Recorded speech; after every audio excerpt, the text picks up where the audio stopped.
ॐ गोपतये नमः। ॐ गोप्त्रे नमः। ॐ गोविन्दाय नमः। ॐ गोकुलप्रियाय नमः। ॐ गम्भीराय नमः। ॐ गगनाय नमः।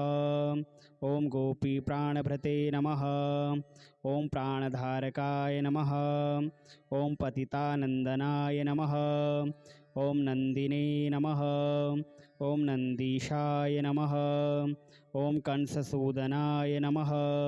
ॐ नारायणाय नमः। ॐ नरत्रात्रे नमः। ॐ नरकार्णवतारकाय नमः। ॐ नवनीतप्रियाय नमः। ॐ नेत्रे नमः। ॐ नवीनघनसुन्दराय नमः। ॐ नवबालकवत्सलाय नमः। ॐ ललितानन्दतत्पराय नमः। ॐ पुरुषार्थप्रदाय